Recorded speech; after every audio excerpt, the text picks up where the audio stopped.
Meet Kingdom Hearts card struggle Spider Solitaire. Usually just referred to as Cage Spider Solitaire, it was the first game added to Kingdom Hearts Mobile after the initial launch of the service, debuting on January 22, 2009. It is the second and final minigame in the card struggle lineup. To call it a solitaire app with a Kingdom Hearts coat of paint isn't entirely inaccurate, but there's still some flair and creativity that makes it an interesting piece of the series' history. Let's jump right in. With the background content offloaded to another video, we can start right away with the meat of Cage Spider Solitaire. Spider Solitaire. The terminology is a bit confusing for the uninitiated. Solitaire refers to a genre of typically single-player card games revolving around arranging and ordering cards, and Spider is a specific game in the solitaire genre. Since Spider is one of the more popular solitaire games, especially in the realm of computer software, it is sometimes referred to as just Solitaire. Plus, the solitaire genre as a whole is called Patience in Europe. The basic rules of Cage Spider Solitaire are the same as any other game of Spider. The goal is to organize cards in ascending order from ace to king using a limited number of piles. If there are multiple suits, a stack is only completed if all cards are from the same suit, but cards can temporarily be stacked on other suits in order to clear up space. Cards that are dealt face down cannot be flipped until the card on top of it is removed. Not every round starts with all of the cards on the table. At any point, you can choose to deal one additional card onto each pile. When all cards are cleared, the round ends. In this version of the game, there's also an option to undo your last move, which could be used up to 5 times in a row. There are 2 main game modes in Cage Spider Solitaire, Endless and Challenge. Endless is a quick play mode that gives you randomly generated rounds of increasing difficulty. Most of the game's content is derived from the Challenge mode, which has an array of pre-made rounds of varying difficulties. Challenge mode is split up into 3 difficulties: easy, normal, and hard. Each difficulty has 25 stages, making for a total of 75 unique rounds of solitaire. On easy difficulty, there's only one suit, Hearts, and you have to stack cards from ace to king. On normal difficulty, there are 2 suits, Hearts and Crowns, and you have to stack cards from ace to 10. On hard difficulty, which is unlocked after clearing 35 stages, all 4 suits are on the table, Hearts, Crowns, Nobodies, and Heartless, but you only have to stack cards from ace to 7.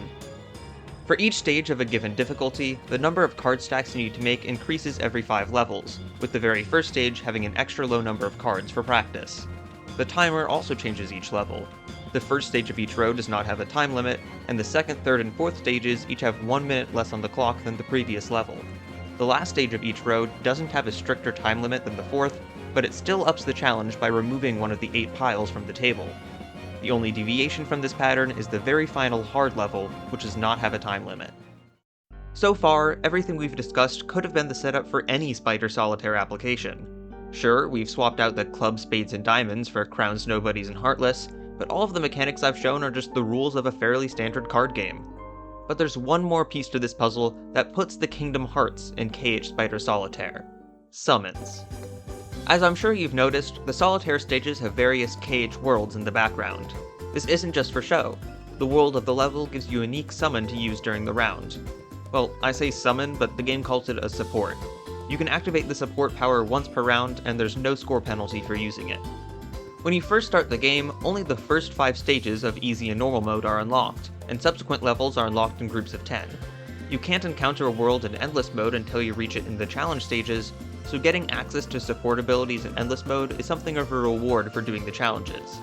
So let's take a look at some of these worlds, starting with the easy difficulty. The first 5 levels are set in Twilight Town. The stage opens with Fu, Rai, and Setzer, and closes with Hainer, Pence, and Olette. The Twilight Town support character is Roxas, whose special power is Open. This turns all of the cards face up. Since the only face-down cards are the ones dealt at the start of the round, there's no reason to hold on to this power or save it for later. It might not be super helpful, at least not on these easy levels, but there's no downside to activating Roxas immediately. Easy levels 6 through 10 take place in Agrabah. Aladdin and Abu greet us in the level opening, and Jasmine appears on the end screen. Naturally, our support character is the perennial summon Genie, whose signature ability is called Back. This power returns all of the cards from the currently selected row into the deck, creating a free space for you to move cards onto. This can help you get out of a jam, but if you're not having any trouble on the stage, then Genie's power will likely go unused. The next set of 5 stages brings us to the Land of Dragons. Mulan is double booked in this stage, appearing as Ping next to Li Shang in the opening, and appearing as herself in the ending. Our support is Mushu, boasting the Shuffle ability. As the name suggests, this power shuffles all of the face-up cards. If I'm being honest, there's not much use for this support, since shuffling all the face-up cards will ruin any card stacks you started to organize. I guess it could be useful if you just drew cards for the deck and don't have any more options, but that's being generous. Using this ability in later levels can be actively harmful, like this one time when it decided to put all of the cards in one giant unfixable stack. Thanks, Mushu. The last unique world in the easy difficulty is Neverland. Unlike her fellow KH1 summons, Tinkerbell is not a support character, instead being relegated to the opening graphic while Wendy appears on the game clear screen. This leaves Peter Pan as the support. His ability is Rack, which instantly deals a set of cards that are more likely to be in a row. Compared to dealing cards from the deck normally, Peter Pan's version is far easier to clean up, so there's no reason not to use it when you need to get more cards. It's not game-changing, but it's a nice convenience. The final 5 stages on the easy difficulty take us on a world tour of each of the previous locations, so there are no new powers to discuss. Moving on to the medium difficulty, the first 5 stages take place in Agrabah again, but the next 5 introduce a new world, Space Paranoids. Sora introduces the level and Donald and Goofy close it out on their Space Paranoids attire. The support character is Tron, who has the Delete ability. This power removes one full stack of the selected suit. Tron might be the most powerful support in the game, since instantly finishing a stack is just free progress. After Space Paranoids is another set of Twilight Town levels with Roxas, and after those 5 is another new location, Atlantica. Like Space Paranoids, the opening and closing screens are occupied by Sora, Donald, and Goofy in their world-specific forms. This means the only Atlantica character to make an appearance is Ariel, who offers the support ability Sort. When Sort is activated, all cards in the currently selected pile will be sorted. Since the only way to have unsorted cards in the same pile is to draw more cards from the deck, Ariel's power is pretty situational. It can be pretty helpful, but it's far from the best support on offer. Once again, the last 5 stages just cycle through the worlds from the earlier medium stages. The hard difficulty has the most interesting world setup. Now that you've had at least 5 levels in a row to learn the support abilities of each world, the game expects you to understand each power, so it switches up the world every stage. There's no real pattern here, it just throws you into one of the 6 established worlds. This is a nice shakeup, since it gives you a chance to try support powers on levels that are complicated enough for them to actually have an impact. These stages are unlocked in groups of 5 instead of 10, and the last 5 levels have a unique unlock requirement. The very final level is set in Twilight Town, making for some nice bookending with the tutorial. However, you might have noticed that I've left levels 22 and 24 blank. For those 2 stages, and only those 2 stages, the game throws you into Beast's Castle. I have no clue why they went through the effort of creating a whole world's worth of graphics and animations for just 2 levels, but here we are. The level start screen features the Beast's coterie of cursed servants, and the clear screen just has Belle. The Beast himself is the support, offering a fairly potent ability, Heart, which changes the selected suit into hearts. It's a great ability, but since the Beast is confined to only 2 stages, it isn't too overpowered. When we looked at KH Balloon Glider last time, there were some interesting cases of sprites being adapted from Chain of Memories, and others that were specially created for the minigame. The art in KH Spider Solitaire doesn't have anything quite so creative. The level background for each world is taken from KH1 and KH2 artwork, as is the main menu background. Most of the sprites for the start stage, stage clear, and support are made with KH2 renders. The Neverland characters and Belle use their KH1 renders, and Roxas's render is an alternate version featuring the Kingdom Key. The only interesting pick is the main menu, which features the deck key art from Chain of Memories, but even that was borrowed from the first Card Struggle minigame. There is one artistic detail I really like though. Each world has a cute little icon to represent the cleared stacks of cards. Twilight Town has sea salt ice cream, Agrabah has a magic lamp, the Land of Dragons has the morale orbs from the KH2 missions, Neverland has a gift icon that I can't really place, Space Paranoids has some kind of data orb, Atlantica has a music note, and Beast's Castle has a rose. It's a nice touch. As with the other KH mobile applications, Spider Solitaire features new MIDI arrangements of songs from the mainline games. The menu theme is Precious Stars in the Sky, which is more or less the default fallback for a level select theme when the music implementation team can't think of anything better. It was also used in the other Card Struggle minigame for the same purpose, so at least there's some synergy there.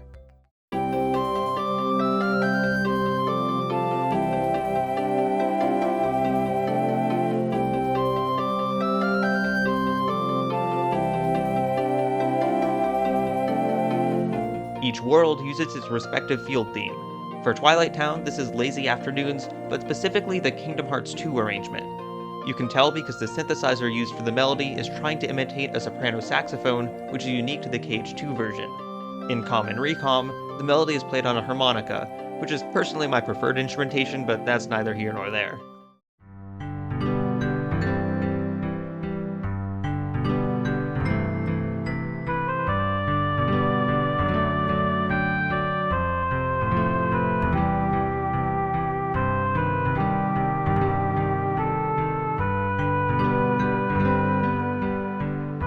Agrabah stages use a day in Agrabah, specifically the original KH1 arrangement.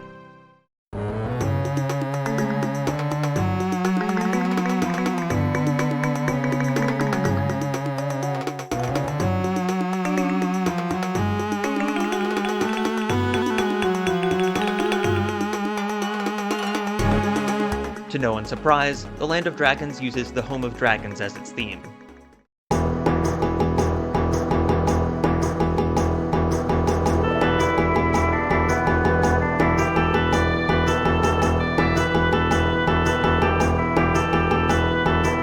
Here's an interesting one.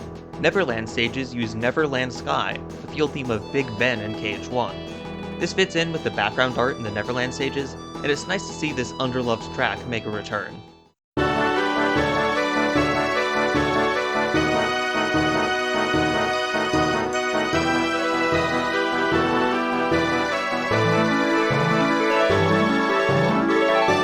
Space Paranoids uses the eponymous field theme, Space Paranoids, and it sounds really good.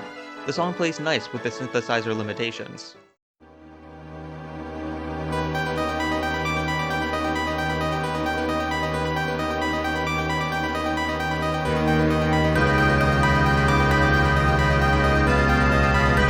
Atlantica is another interesting case. The background music chosen for Atlantica stages is An Adventure in Atlantica, which is the battle theme, not the field theme. I'm assuming the choice to stay away from Under the Sea has something to do with licensing complications, like how Union Cross replaced Bibbidi Boppidi Boo with Peaceful Hearts. That said, they could have just used Atlantica's KH2 field theme, Isn't It Lovely, and it would have stood out a lot less. They're already using KH2 character renders and the music note icon for Atlantica card stacks, so it's not like they're aiming for a KH1 look or anything.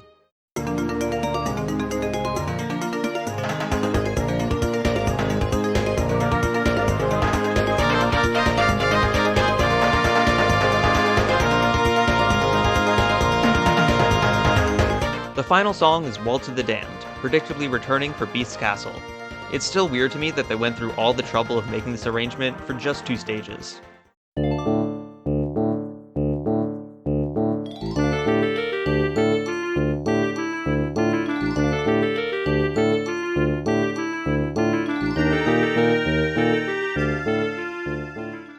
So that's KH Spider Solitaire. Compared to the other KH mobile applications, there's not too much going on here. The music and background art is charming, and the support abilities are an appreciated splash of creativity, but at the end of the day, I'm just playing Spider Solitaire. I think as we go through each KH mobile minigame, I'll slot them into a tier list. KH Spider Solitaire was underwhelming, and its attempts to differentiate itself from your run-of-the-mill card game app amounted to the hit-or-miss support system. I did have a lot of fun exploring it, but I think it has to go at the bottom of the list, at least for now. Last time, we looked at KH Balloon Glider, and I'm going to place that at the top of the list. It had legitimately fun gameplay and tons of care put into its creation, including original sprite work and creative level design.